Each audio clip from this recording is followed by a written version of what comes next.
Você sabe que o Emílio me proibiu de ver História Sem Fim de novo. Eu tenho medo, na verdade. Porque ele falou assim, Pirula, não... Porque pra mim, História Sem Fim é um filme muito importante na minha vida. Porque foi o primeiro filme em videocassete que eu assisti. E aí, por ser o primeiro filme em videocassete, eu assisti ele umas 47 vezes. Porque era o que tinha lá pra ver. Então eu ficava vendo.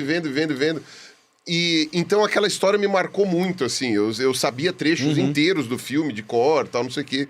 Tanto que foi uma certa nostalgia ver teu vídeo, porque eu fui lembrando desses trechos. Mas aí eu falei, puta... E antes mesmo de você ter feito o vídeo, eu falei, puta, Emílio, eu gostava tanto de História Sem Fim, ele não veja. Eu também gosto. Não veja. Mas eu tenho medo de assistir e desgostar. Porque você vai se decepcionar absurdamente. Deixa a tua memória infantil. É que assim, vamos lá. Ele é um filme bem farofa nos 80. Então uma série de clichês nos 80 estão lá. Só pela trilha sonora já mostra a farofada. Né, mas assim, eu ainda acho que ele... Até por ser uma produção... Porque lembra, ele apesar de ser falado em inglês tudo, ele é praticamente uma produção alemã. Baseado num livro alemão. Então ele é mais um filme alemão do que necessariamente americano. Então ele traz alguns anseios e algumas questões que não são tão comuns no cinema americano dos anos 80, entendeu? Apesar de ainda estar situado nesse contexto. Então assim, eu considero, mas eu sei que, por exemplo, quem é muito fã do livro odeia o filme porque o autor odiou o filme, né? Mas já odiava, inclusive, na época que não, foi quando lançado. Saiu o filme já falou mal. Já tinha mas isso é muito comum. Isso é bem comum. Mas enfim, Por isso você tem que fazer filme dos autores que já morreu. Porque se o cara tá vivo, o cara não nos queijos. Aí ele vem nosso lá, psicografa, a merda desse filme. Mas enfim... o Tolkien, o pessoal... Mas eu ainda acho que é válido, cara. Eu ainda acho que é válido porque eu fui rever, porque agora eu sou pai, aí fui rever com a guria. Ela gostou? Ela adorou. É. E um componente político mesmo, que eu nunca tinha visto, óbvio, nunca criança, tinha né? percebido. Nossa senhora. Tá dentro do... Não, porque aparece aquele lobo. Tem aquele lobo, que até quando eu era criança eu confundia com ele ser o nada, mas ele não é o nada. Ele é o cara que tá meio que querendo ganhar com o avanço do nada, né? E o cara, tem uma fala que ele solta no filme, assim, que, cara, assim, basicamente o cara tá dizendo assim, eu cresci durante o nazismo e eu vou escrever um nazista. E ele fala assim, o nada é bom porque pessoas que não têm expectativa, pessoas que não têm anseio são facilmente manipuláveis. Isso até dá pra amarrar com mudança climática e apocalipse climático, não sei o quê, que é uma coisa às vezes que eu critico que cai nesse catastrofismo, mesmo podendo fazer uma crítica gera inação. E que gera pessoas muito manipuláveis. Sim. Porque é fácil tu pegar o medo dos outros, a falta de esperança dos outros e dizer assim, eu sou a esperança. Eu agora deixa na minha mão que eu resolvo. Né? E o filme é muito sobre isso. E é doido porque a gente está falando dos anos 80, que é uma década muito niilista, né? Uma década muito que não aposta no futuro. Tem muitas produções dos anos 80 que são produções do tipo, olha, fudeu, vai morrer, vai ter bomba nuclear, a gente não vai passar dos anos 80. E o História Sem Fim era justamente o contrário. Ele entra naquele contexto assim, não, a gente tem que acreditar em alguma coisa, cara. Uma sociedade sem fantasias, uma sociedade sem ludicidade, é uma sociedade destinada à sua destruição ou à sua cooptação por qualquer babaca autoritário. Então, eu acho que, mesmo com todas as críticas que posso fazer do ponto de vista estético, eu acho que em termos discursivos ainda é um puta de um filme. Ainda algo que vale a pena assistir. Eu acho que ainda vale muito a pena. Mas que louco. E eu acho vontade e tem essa coisa que rola, que é uma coisa que a gente discute muito no campo da estética, que é chamada anacronia da arte. O que é isso? Que é aquela coisa que a gente fala, ficou datado, ficou atual. Sim. Ou seja, tu tem obras que, sei lá, eu vou pegar um caso desse. Anos 80, tava na época, tava atual nos anos 80. Chegou anos 90, não tá dialogando com os anos 90. E de repente volta a dialogar com agora. Eu acho que História Sem Fim tem um pouco disso. É um filme dos anos 80, falo também do romance, do livro, que eu acho que volta a ficar atual. Eu acho que ele conversa com esse momento que a gente tá vivendo. Que louco, então vale a pena assistir. Porque eu tava falando disso, porque eu tenho alguns filmes favoritos que eu reassisti, que era favorito quando eu era criança, e que eu assisti de novo é uma porcaria. Por exemplo, tipo? Aventureiros do Bairro Proibido é um filme muito ruim. Eu acho, não, mas esse eu sempre achei ruim. Muito ruim. Cara, mas quando você vê quando você é criança, é um Mortal Kombat. Então, só que não é. É divertidíssimo. Não é. É só memória, é uma merda, aquele cara que vai mas enchendo, explode. Highlander, o Guerreiro Mortal, vocês gostam? Eu acho um Quem? puta... O Highlander? Highlander, o primeiro? Primeiro É um filmaço. Eu acho um puta um filme. O primeiro Highlander é um filmaço. Cafona pra diabo. É uma tristeza, mas é um filmaço. Mas eu gosto. Mas eu assisti o Aventureiros pensando, pô, eu adorava esse filme. Achava esse filme legal pra cacete. E era horroroso. Mas ele não tem compromisso com seriedade. Eu acho que ele foi feito pra ser trash mesmo. Não, ele foi feito. É o John Carpenter que fez, né? Tem uns alívios cômicos de... O cara chega com a metralhadora, o mocinho, não sei o nome dele. Kurt Russell. Aí tem um velhinho que ajudava ele. Aí ele chega numa hora, tá o velhinho no forro da parede, no buraco lá em cima. Rápido! Suba nessa corda! E ele, como é que você chegou aí? Não foi fácil. e é isso. Sabe? Tem umas piadinhas assim, wasn't easy. Não, enfim. Mas esse eu também não sou muito fã, não. Mas tem alguns que, sei lá... É que também... É que a gente entra muito no campo da memória afetiva. Sim. E a memória afetiva, ela é uma faca de dois gumes. Porque temos que tomar muito cuidado com a memória afetiva. porque de um lado, tu corre risco de virar um infantilóide babaca, que é que o mundo volte a ser quando tudo era mais simples. Na verdade, não era que tudo era mais simples, só porque tu era criança. Era criança. Então, era mais simples para o indivíduo, né? Mas também, ao mesmo tempo, às vezes a memória afetiva, ela vira uma espécie de praga, porque daí tu fica com medo de estragar as coisas. Sei lá, eu não sei, eu confesso pra ti que eu não tenho isso, assim, eu pego as obras, eu comento muita obra no canal, que eu não tenho problema em revisitar elas, ou... Sei lá, eu acho que faz parte essa coisa, né? Pra citar Heráclito, né? Assim, essa coisa de nunca tu consegue passar uma mesma vez no rio, né? Sim. Você sempre tem que passar... Toda vez que você passa no rio, o rio mudou, a água passou, então é sempre uma experiência nova. Toda vez que a gente vê um filme de novo, mesmo que seja no mesmo dia, se a gente for olhar uma segunda vez, é outro filme. É outra obra, então acho que vale a pena, assim. Mas o conteúdo que você gera também faz parte do seu trabalho, né? Dá uma olhada, ver como é que é pra fazer a crítica em cima, pra gerar conteúdo, né? Porque uma coisa, até, isso é doido, né? Por exemplo, o Quadrinho de Sarjeta, assim, eu não começo, porque muitas muito da galera que produz conteúdo sobre cultura pop na internet, galera parte muito da obra, né? Então assim, vamos pegar o filme... Vamos pegar o quadrinho, vamos pegar sei lá o quê, e vamos falar pontos positivos e negativos e não sei o quê.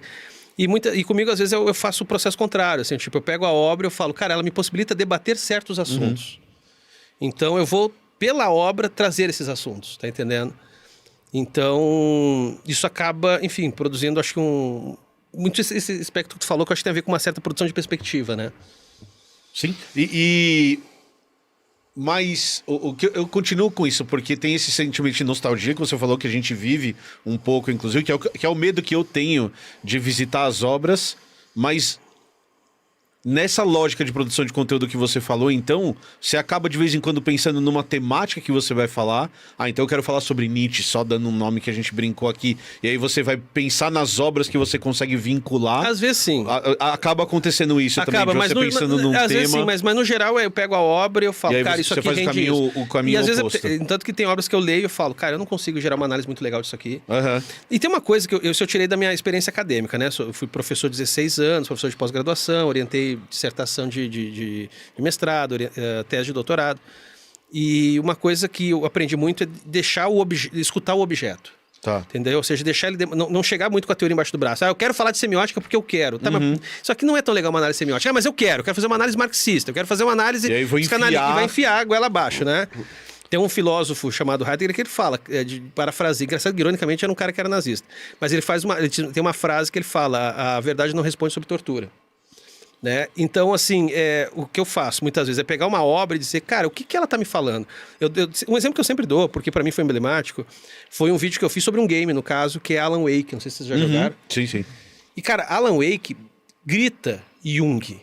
Ele foi todo concebido... Quer dizer, eu chuto que foi, porque é muito clichê. Um clichê de filosofia junguiana, de psicologia junguiana. E eu tive uma formação que a gente leu muito Freud e Lacan. E Jung, meus professores todos odiavam. Então eu não tenho muito estudo de Jung. Só que eu falei, cara, a obra tá pedindo Jung. Então eu fui lá, estudei um pouco de Jung para fazer o vídeo. Então mais ou menos isso meio que se aplica a todos os vídeos.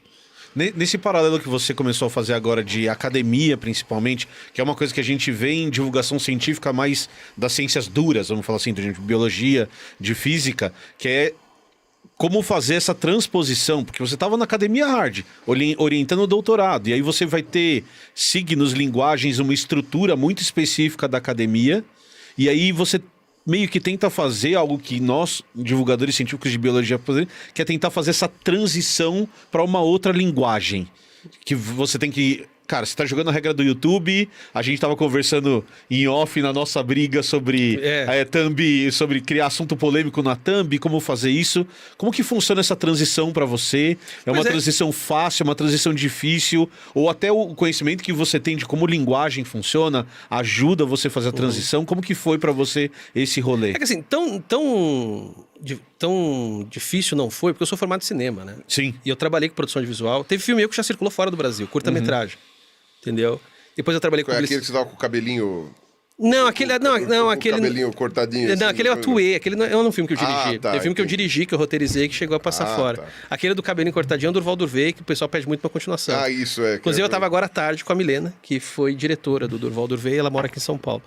E Você vai fazer? o pessoal tá cobrando muito um 2. Parte 2. Você participou de um curta que está no YouTube, é isso? Tem vários. Como ator. Nesse que eu participei como ator, eu sou um cantor brega. Ok. E o pessoal tá pedindo uma continuação, porque quando eu fiz isso eu tinha 20 anos, agora eu tô com 40. Você tinha cabelo. Eu tinha cabelo. Então agora você é a versão bêbada do... Eu vou fazer... A ideia é fazer uma continuação do Durval Durvey descobrindo que teve um filho, que ele não sabia que teve um filho, e o filho volta pra se vingar. Então é uma espécie de John Wick do brega. A gente quer fazer o John Wick do brega. Que maravilhoso. Mas eu sei que vai ser, sei lá, vai custar 300 mil, porque a gente quer fazer cena de perseguição de moto com caminhão e os caralho. Vai ser um filme caro. Imagina o Falcão... Vocês estão querendo muita coisa. Mas é assim que começa. Falcão, a arte é feita de ambição. Johnny Wick. É o Falcão John Wick. Aqueles ninja aparecendo, isso, e um cara brega. Ele, olha minha flor aqui. Tipo,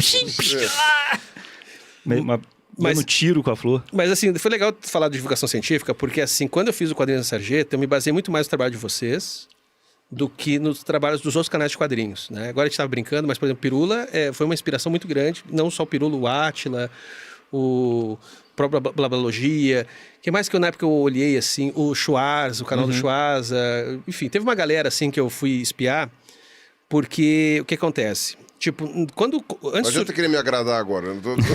Agora já foi a noite. Mas eu falei que eu me inspirei. Não tô dizendo que isso hoje eu percebo que foi bom. Ou que você achava bom também. como um mau exemplo. Tudo no passado, eu não farei. No passado eu me inspirei. Mas tem aquela coisa, não conheço seus ídolos. Depois tu fica decepcionado. Decepção. Quer dizer que eu já fui teu ídolo? Muito bem. Foi. Eu falava assim, cara, eu queria tanto ter um cabelo que nem ele, eu já tava perdendo. O Clóvis de Barros tem uma frase sensacional, que ele fala: guru é sempre o cara que vem de longe. Porque no dia que você for morar com o guru, você vai ver que ele não é guru porra nenhuma. Eu adoro essa frase dele. O guru é sempre o cara que vem de longe. Mas o que eu ia dizer assim, tipo, os canais de quadrinhos em geral, e de cultura pop, não de cultura pop já é mais diverso, mas os canais de quadrinho em geral, eles são canais muito para voltar, eram, né? Agora tá mais diverso. Muito voltados para colecionador. Então aquela coisa lombada, cheiro do papel, essas coisas. E para mim isso sempre foi meio chato. Por mais que eu também tenho muito quadrinho, eu tenho 5 mil livros em casa. Inclusive agora estou numa fase de mais de botar para fora do que entrar. Mas assim, isso tudo me encheu um pouco o saco, assim, porque eu disse assim, cara, se fala muito de consumo de quadrinhos, mas muito pouco de cultura, né, de quadrinhos. E eu sempre entendi que falar de cultura, inclusive, amplia público, né? Porque quadrinhos é uma arte que está morrendo, justamente por se fechar cada vez mais. É um processo até difícil de lutar contra, porque ele acontece nos anos 60, depois a gente até pode falar mais por causa disso, mas, enfim. E aí, eu disse assim, cara, eu não vou olhar, não é nem desmerecer o trabalho dos caras, mas assim, dado o que eu quero trabalhar, não tem como eu pegar como referência de linguagem os outros canais de quadrinhos. E daí eu fui na galera da divulgação científica. Eu vou olhar como é que esses caras estão fazendo, porque eu acho que tem mais a ver com divulgação científica, o que eu estou querendo fazer, mesmo que talvez não possa se dizer estritamente divulgação científica, mas tem algo, eu acho que está mais próximo do que um canal de colecionador. E daí que eu percebi o quanto que vocês são sem caráter, né? Assim, foi muito importante descobrir isso. Por exemplo, com thumbnails mega apelativas. Tem que ser. Né? Porque eu percebi que vocês, para conseguir competir com fofoca, para poder explicar... Mudança climática. Dinossauro. Mudança climática até tem um certo apelo, mas, por exemplo, o Pirula que faz aqueles vídeos explicando bacia de brontossauro, tá ligado? O que eu quero saber com a bacia do brontossauro? É grande. Mas é um troço muito chato, hein? É impressionante. Impressionante, mas assim... Você não viu na tua frente. Não, mas assim, é tu e mais 5 que vão gostar de ver a bunda de um brontossauro. E aí, quem tem certos fetiches acaba curtindo. Mas assim, falando sério, daí eu comecei a perceber que vocês todos, a galera da divulgação científica, alguns mais, outros menos, cada um tem seu estilo, mas... tinha apelava muito pra chamada e também tinha uma relação muito mais afetiva com o público. Sim. Né? E eu disse assim, cara, tem que ser por aí. Entende? E isso deu certo, né? O Quadrinhos Sarjeta hoje, acho que dá pra dizer, acho que, não sei, tem gente que fala que não, mas vai. Acho que dá pra dizer que é o maior canal de quadrinhos do Brasil. Eu não tô falando isso assim, que foda, porque amanhã eu posso deixar de ser, tem internet, isso flui. O YouTube funciona desse jeito? Flui desse jeito, mas eu tô dizendo que isso deu certo no sentido de conseguir abrir pra mais gente, né? Uma coisa que eu falo em todos os lugares que eu vou é que, assim, eu tenho muito comentário de gente que fala assim, te acompanha há 3 anos, hoje eu comprei meu primeiro quadrinho. Isso que eu ia falar. Você não produz o conteúdo, ele tem o objeto, como às vezes o quadrinho, mas o texto funciona por si só. Você não precisa ser um amante de quadrinho pra conseguir ver, e a pessoa, e eu noto que as pessoas têm muito curiosidade sobre o universo, sabe? Não sabia que dava pra fazer esse tipo de história, não sabia que se desenvolvia esse tipo de coisa. E uma coisa que eu já aprendi como professor é que formação de leitor, cara, a gente vive uma época de ansiedades, né? A gente aperta o botão, tudo tem que acontecer rápido. A formação de leitor é lento, tá ligado? Então, só que ao mesmo tempo, por ser lento, quando esse processo se consolida, ele é muito mais sólido. Então, se um cara tá me dizendo que depois de 3 anos ele comprou o primeiro quadrinho dele, cara, esse cara com certeza vai ler mais coisas. Tu entende? E então, assim, muito do trabalho do Quadrinhos da Sarjeta, ele tá com 5 anos. É um trabalho de formiguinha, mas que eu acho que agora eu tô conseguindo, não é nem questão de views e tal, eu tô vendo, eu falo até de feedback de público, agora que eu tô conseguindo ver o resultado desse trabalho. Nessa história de formação de leitor que você estava comentando, também tem um objetivo, não sei se é a palavra correta para usar aqui, de ampliar para um público leigo, e eu me coloco nesse público leigo, com certeza, que quadrinho é muito mais amplo do que a gente imagina que é. Então você fala, pô, eu tenho 5.000 livros em casa, então um quadrinho não é só Superman, Batman e tudo mais. Então quando você pensa no canal, quando você pensa nesse objeto específico de quadrinho, você também tem esse objetivo de mostrar para as pessoas, você pode não gostar de Superman ou achar, ou Turma da Mônica que você lia quando você era criança, que é quadrinho, mas que, tipo, parei de ler porque quadrinho é coisa de criança. Você também sempre teve esse objetivo de ampliar, de mostrar que quadrinho pode ser... Mas não no sentido de diminuir o outro conteúdo, mas mais no sentido de outras fontes, outros tipos de conteúdo? Ou isso não faz sentido? Não, faz, mas não é nem tanto a diversidade dos materiais, mas é mais a diversidade das leituras. Sim. Então, assim, tu falou de... Aliás, o teu comentário já revela a tua idade. Porque se tu fosse 20 anos mais novo, tu ia dizer assim... Tu não ia dizer que quadrinho, mangá é só Dragon Ball, é só Naruto... Sim, total. Então, só isso, mas isso é uma questão interessante. Então, assim, por exemplo, eu falo muito de obras... inclusive, já fica bem claro pra quem tem dúvida, quadrinho e mangá é a merda da mesma coisa, tá? Não separem isso. Enfim. Eu também acho. Mas se separa por questões mercadológicas, mas mangá e quadrinho é a mesma coisa. Tá? Mas, assim, de qualquer forma...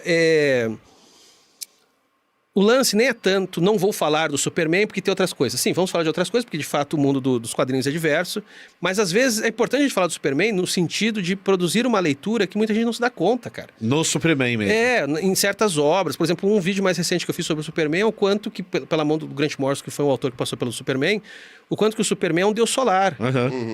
E tudo nele tá voltado pro Sol, né? Assim, tipo, ele veio... O Krypton foi destruída porque o Sol tava influenciando não sei o quê. Ele chega aqui, o poder dele vem do Sol. Então, assim, todas essas... E aí, por sua vez, ele evoca uma série um imaginário de deuses solares que tem diversas culturas. Aliás, tá para pensar qual cultura não tem um deus solar. Ao mesmo tempo que ele é Jesus, né? A ideia do Jesus foi aos poucos, né? O Superman foi criado por 2 judeus. Então, na verdade, ele era muito mais... A referência dele era muito mais Moisés. Quando eles criaram o Superman, era uma espécie de Moisés com um super-homem que porque essa noção do super-homem é doida, né? Porque a ideia de super-homem aparece no Ubermensch do Nietzsche.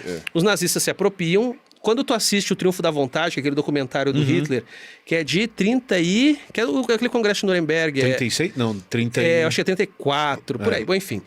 Quando tem aquele documentário, não por acaso, ele começa com imagens das nuvens. Porque é o Hitler vindo dos céus como o super-homem que vai salvar. Só que isso é antes do Superman. Ou seja, essa perspectiva de um salvador vindo das nuvens é um negócio que pega naquele documentário. E aí os criadores do Superman olham para isso tudo e falam assim, a gente vai fazer um super-herói, que é também esse super-homem que os nazistas tanto querem, mas que é basicamente um judeu. Né? É uma figura diaspórica, como os próprios judeus, ou seja, o Superman vem de fora, é um imigrante, papapá. Mas no começo era muito em cima da figura de Moisés. Vai ser depois, aos poucos, que o principal catalisador para essa mudança é o filme de 78. E aí, nesse momento, o Superman já está com 40 anos. Então, não foi um processo assim rápido com o personagem. E ali ele vira Jesus, assim. A Fortaleza da Solidão é basicamente a igreja dele. Ele peregrina pelo deserto, que no caso é no Polo Norte. Né? Toda aquela etapa de Cristo, isso se mantém até chegar nos anos 90, que inclusive ele morre e ressuscita, né? Eu nunca tinha pensado nessa analogia de super-homem com Jesus, mais recente, né? Mas faz muito sentido. Não, inclusive, a gente chegou à conclusão já faz umas 3 semanas, a gente chegou à conclusão de que, na verdade, o Superman não usa a cueca por cima da calça. Na verdade, o Superman, ele pinta a mão e o rosto com cor de pele de um Superman é azul, na verdade. A gente cria uma teoria da conspiração. E se ele fosse azul? Tipo um Smurf? Então aquilo lá não é E ele bota uma luva bege, né? Bota Não, mas um quando ele tá pelado com a Lois Lane ali, que a gente vê. Então, mas a gente não sabe, ele é azul na frente da Lois Lane. Aí na frente da Lois Lane ele é Ele azul. ele só tira a cueca. Só que ela deve achar muito bizarro, aí ele se pinta inteiro. Pra fazer. Tanto é que pra ele tirar a roupa quando ele é o Clark Kent é muito fácil. Porque, ele tá sempre com o uniforme por baixo? Não. Que uniforme? Ele é azul. É só a cueca. É só a cueca. E a capa. Só a cueca. É a cueca e a capa, exato. Essa piada é estranha vocês pensarem. Vocês estão com tempo, inclusive, né? Vocês estão ganhando bem dinheiro. Relaxa. Mas pra pensar nessas coisas estranhas. Mas enfim, uma piada famosa é a capa, né? De onde é que o Superman coloca a capa. É claro que é no cu. Não, Essa, porque ele tem um super cu. Essa sempre foi a piada Só pode ser. Ele é super em tudo, né? Ele é super tudo. Então lá tem Eu consigo pegar os ladrões com o meu cu, Tem um quadrinho... Eu sou tão super, mas tão super. Se ele o ladrão... Se ele peida, perde-se uma cidade, né? Tem uma... Ele tem que controlar o peito dele.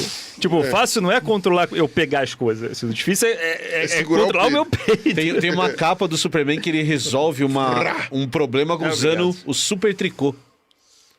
Super tricô. Cara, tem as histórias do Superman dos anos... Super tricô. Tem uma capa que ele tá tricotando. Era naquela época Anos 50. Que era tudo proibido nos Estados Unidos lá. Porque assim, tu tem ali no... Mas até foi antes da proibição. Tu tem ali nos anos 50 e início 60, tu tem uma explosão de conceitos malucos. Que tem muita gente que olha pra isso e acha tosco, e eu acho que ali é uma demonstração da mais absoluta criatividade.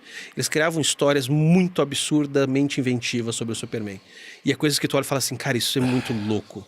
Só que aí tu vai dizendo, tá, ficou velho. Aí tu olha agora, por exemplo, uma série de mangás, de animes que fazem sucesso, eles fazem sucesso pelo absurdo também. Pega um Jojo Bizarre Adventure, pega um Mob Psycho 100, pega um Chainsaw Man, são conceitos muito selvagens, tá ligado? E eu sinto falta disso, assim. Por exemplo, o quadrinho de super-herói, ele encaretou muito, cara. Por exemplo, essa coisa do realismo virou uma praga, bicho, coisa chata. Não, tem que explicar a lógica. Que lógica, irmão? Tem um culpado em relação a isso. Quem? Christopher Nolan. Não, mas... eu sabia não, é que a gente ia chegar desse realismo, o Batman tem uma influência começa já desde o filme lá com o Jack Nicholson. Não, mas assim... Não, mas esse é galhofona. Até antes. Não, mas vocês estão pensando em cinema. Eu acho que o Nolan é o auge desse processo, mas ele não é o começo do processo. Tinha começado no quadrinho. Mas qual processo tá falando? Dessa busca por realismo. Esse realismo... Tem que explicar por que ele é vilão. Tipo, não. Também, mas assim... que o vilão é vilão. Exato. Não, esse realismo ele tem até data quando ele começou. Foi em 1986. É no ano em que sai o Watchmen, do Alan Moore e David Gibbons, que é uma obra extremamente influente, que é um realismo cínico do super-herói, sem menor glamour, sem menor encanto, que o Zack Snyder estragou fazendo aquele filme ruim. Horroroso. E... O quadrinho é maravilhoso. Ele estragou. O filme é uma merda. Uma merda. E tem o Cavaleiro... tão ruim assim o filme? Horrível, horroroso. Ele mudou o final. Muito ruim. Ele mudou o final porque ele é um burro, que ele não entendeu o final original. Mas ele não entendeu ou ele quis simplificar? Não, a série a gente conversa depois, mas o filme é horroroso. Não, o que você quer? Vamos lá, eu vou estragar o final porque o pessoal entender. Mas já tem muito tempo também. O final do Watchmen é o seguinte, o Ozymandias, para conseguir... Porque a gente tá falando, o quadrinho se passa em 86, então Guerra Fria, a União Soviética e os Estados Unidos estão para se destruir. Então, o Ozymandias, ele cria um fake alienígena que dizima 3 milhões de pessoas em Nova York, e isso acaba produzindo uma comoção mundial, que todos os países se unem e acaba a guerra. Ele cria um inimigo em comum que vai unir o mundo. Que a gente já sabe que não existe, porque a pandemia fez isso e mesmo assim só gerou mais briga, mas tudo bem. Mas enfim, o lance é que isso foi uma sacada boa, porque... Tu trazia para a discussão dos quadrinhos de super-herói algo que o Alan Moore queria muito debater, que é o seguinte: o maior herói é também o maior vilão. Sim. Entende? Aquele que está mais disposto a fazer sacrifícios, resolver os problemas, a matar no peito e resolver, vai ser aquele que vai mais matar. Entendeu? Ou seja, tipo, para poupar 6 bilhões de pessoas, eu mato 3 milhões. E... O que o Snyder fez? Ele trocou o alienígena pelo Dr. Manhattan. Cara, o Dr. Manhattan foi criado nos Estados Unidos. Ele destrói as capitais do mundo todo. Tu acha que a União Soviética não ia olhar para os Estados Unidos e dizer assim, vocês criaram essa merda. A culpa é de vocês. A culpa é de vocês. É piorar a situação. E o Snyder achou isso genial, trocar o final. Vai se catar, cara. Mas enfim, só para voltar na questão do realismo. Teve o Watchmen e teve o Cavaleiro das Trevas do Frank Miller, do Batman. Que também é essa pegada de um Batman de 55 anos. Super realista e violento. Exato. Então, assim, e aí deu essa guinada do realismo nos quadrinhos, ali no final dos anos 80. E o cinema, aos poucos, foi começando a pegar isso pra si. Os Batmans não é o caso. Os dois primeiros... os Batman do... Não, os 4, né? Pega os 2 do Tim Burton, os 2 do Schumacher, ainda não são realistas. Não, os do Schumacher realmente... Mas nem os do Tim Burton. O Tim Burton, pra mim, é pouquíssimo. Eu adoro os filmes. O primeiro Batman, por exemplo, ele é super teatral. Inclusive, eu sinto falta um pouco dessa teatralidade. Teatral, mas tô falando assim, porque tem a ver com o próprio Batman. Né? Cara, lembra que a primeira aparição do Batman em 89, ele abrindo a capa pro bandido. O cara com uma arma, ele abre a capa. É uma coisa super fantasma da ópera, coisa do tipo. E eu acho bonito isso. Outra coisa, não tem explicação. O Batman tem Batmóvel, ele tem Batplano, ele tem um monte de equipamento, não explica onde é que esse equipamento sai, como é que ele construiu, como é que ele comprou, como é que ele fez aquela caverna onde foi feito, se foi feito na Tailândia. Qual foi os pedreiros que fizeram aquela mega Batcaverna e tal. Tá certo. Então, assim... Ele construiu na unha, cara. Então, assim... Ele e o Alfred. Pois é, mas o cinema nos anos 90 ainda não tinha pegado esse realismo que nos quadrinhos começou no final dos anos 80. Eu acho que um filme que começa a trazer isso aos poucos, que o pessoal lembra pouco, é o X-Men, o primeiro filme dos X-Men. Primeiro, sim. Com detalhes simples, jaquetas de couro, não é aquele uniforme colorido. É verdade. É uma coisa mais pé no chão, é porque tem os mutantes, tem uma explicação genética, piriri, pororó. Aí vem os Homem-Aranha do Sam Raimi, que por mais que ainda tenha momentos fantásticos, também tem uma explicação de como é que vem os poderes dele. Tem a primeira hora do filme é aos poucos explicando os poderes, etc. Aí o Nolan é a coroação desse processo. Quando veio o Batman Begins em 2005, aí tu tem a consagração desse processo, sim, que tudo é explicado, tudo é... E aí tudo depois disso, porque como os filmes fizeram muito sucesso, aí tudo vira isso. Que aí você vai ter o Batman, o Super-Homem triste e sombrio depois. Isso. Dos caras tentando fazer a versão do... Só que tu tem uma cisão que vai acontecer em 2012. Porque assim, em 2008 sai o Homem de Ferro, que é basicamente o Batman Begins da Marvel. Sim. É igual. Chega a ser até vergonhoso o quanto que o Homem de Ferro, o primeiro Homem de Ferro, copia o Batman Begins. Só que em 2012 tem o primeiro Vingadores. Que é aquele clipe da Lady Gaga. O Vingadores 1 é um clipe da Lady Gaga com super-heróis. Né? E ali a Marvel sacou que... A Disney, né? Sacou que, cara, essa coisa meio galhofa tem espaço. Vende pra cacete. E aí ficou uma briga ali por um tempo da DC com o Zack Snyder querendo ser realista e sombrio. E com... Chato pra caralho. E com a Marvel dizendo, cara, a gente vai fazer um esquilo dando tiro. E é isso, e vai fazer sucesso pra cacete, vai vender parque bonequinho até... Então, na verdade, a gente já tá na decadência dessa onda realista, mas ela tem soluços ainda, tá ligado? Ela tem soluços. E os quadrinhos, por sua vez, já começou lá essa praga, os quadrinhos há tempo também já estão se livrando disso, né? Tá voltando essa coisa. O Grant Morrison, que eu acho que é um autor muito importante, que eu até comentei, falei aqui do Superman Deus Solar, foi ele que teve essa sacada. O Grant Morrison é um cara que sempre defendeu voltar com esses conceitos lá dos anos 50. Por exemplo, ele pro Batman, ele pegou uma fase do Batman que é mega pesada e ele trouxe de volta o Batmirim. Vocês lembram daquele desenho do Batmirim, aquele negocinho? Ele trouxe de volta numa pegada sombria, mas ele trouxe de volta o Batmirim, só pra ter uma noção.